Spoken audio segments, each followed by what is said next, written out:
అది నల్గొండ జిల్లా శాలిగారాల మండలం ఆకారం గ్రామం. నా పేరు ఝాన్సీ. ఇది అదే గ్రామానికి చెందిన ఇంద్రకంటి వెంకటేశ్వర. 4 yearsలో ప్రేమించుకుంటున్నాం. ప్రెగ్నెంట్ అయింది. పెళ్లి చేసుకుందాం అనుకున్నాం. ప్రెగ్నెంట్ అయింది. ప్రెగ్నెంట్ ఉన్నంత వరకు నన్ను పెళ్లి చేసుకుంటున్నాడు.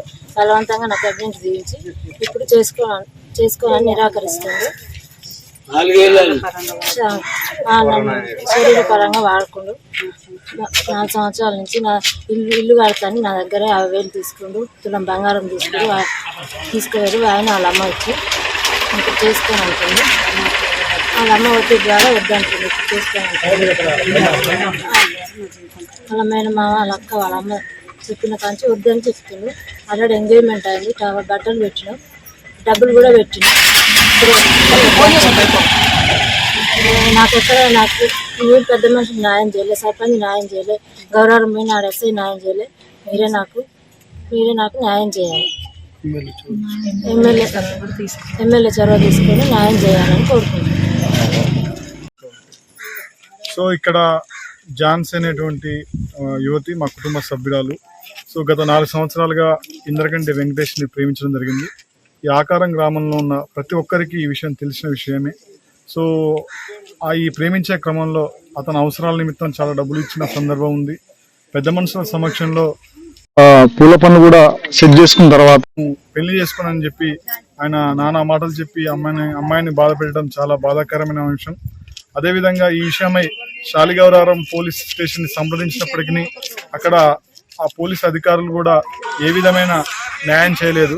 అదేవిధంగా నాకు తెలిసి ఈ యొక్క ఇష్యూలో అబ్బాయి తరఫున వివిధ రాజకీయ పార్టీలు కూడా జోక్యం చేసుకున్నట్టుగా మా దృష్టికి వస్తున్నది. కాబట్టి ఖచ్చితంగా ఈ అమ్మాయికి న్యాయం జరిగేంత వరకు ఇక్కడ ఉన్నటువంటి గ్రామస్తులందరూ కూడా అమ్మాయికి మద్దతు నిలవడం జరిగింది. కాబట్టి శారీరకంగా వాడుకొని పూల పనులు పెట్టుకొని వివాహం చేసుకోవడానికి నిరాకరిస్తున్న వెంకటేష్ తక్షణమే రియలైజ్ కావాలని చెప్పి కూడా మేము డిమాండ్ చేస్తున్నాం. గత 4 సంవత్సరాల నుంచి శారీరక సంబంధం పెట్టుకొని నాకు ప్రెగ్నెంట్ చేసింది. ప్రెగ్నెంట్ చేసి నాకు ఎక్కడ రివైవ్ హాస్పిటల్కి తీసుకెళ్ళింది.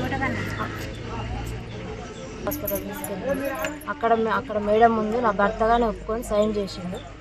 సైన్ చేసి అబార్షన్ చేయించిండు, డబ్బులు కట్టిండు, ఇంటికి తీసుకొచ్చిన తర్వాత మా ఇంటి దగ్గర రిలేషన్ వాళ్ళు నుంచి మా ఇంటికి రావడం బంద్ అయ్యిండు.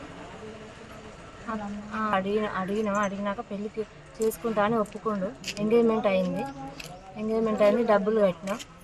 ఊరు పెద్దల సమక్షంలో ఎంగేజ్మెంట్ అయింది. అందరి ముందు ఒప్పుకుండు.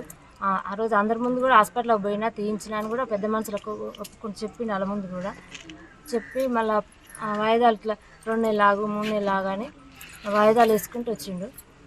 లాస్ట్కి ఒకసారికి మొత్తమే చేసుకొని నాకు సంబంధం లేదని మాట్లాడుతుంది. అంతా వాళ్ళ అమ్మ వాళ్ళ అక్క వాళ్ళ మేనమామ ఒత్తిడి వల్ల నన్ను చేసుకోనని.